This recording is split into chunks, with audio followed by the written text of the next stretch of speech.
সবার সঙ্গে সবসময় তর্ক করতে নেই। কেউ যদি আপনাকে বলে গরু আকাশে উঠতে পারে, তাহলে তাকে আপনি জানান যে হ্যাঁ, আপনিও তাই বিশ্বাস করেন। কারণ সবসময় সবাইকে ঠিক ভুলটা বোঝাতে নেই, সবাইকে এক্সপ্লেনেশন দিতে নেই। আর এই কথাটা যত তাড়াতাড়ি বুঝে ফেলা সম্ভব ততটাই ভালো। অপাত্রে ভালোবাসার দান করতে নেই। আর কখনো কখনো নিজের থেকে বেশি অন্য কাউকে ভালোবাসতে নেই। নিজের সমস্ত দুঃখ কষ্টের কথা সবাইকে বলতে নেই। বিশেষ করে নিজের দুর্বলতাগুলো কারোর সঙ্গে শেয়ার করতে নেই।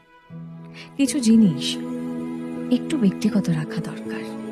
হাত পেতে কখনো ভালোবাসা চাইতে নেই, কারোর কাছে প্রায়োরিটি চাইতে নেই। কেউ যদি সঙ্গে থাকতে না যায়, তাহলে তাকে জোর করে হাতে পায়ে ধরে আটকে রাখতে নেই। আর সব থেকে বড় কথা, যেখানে কদর নেই সেখানে থাকতে নেই। নিজের মূল্য সবার আগে নিজেকেই বুঝতে হবে। আর তাহলে শান্তি খুঁজতে গিয়ে ভুলভ্রান্তি কম হবে।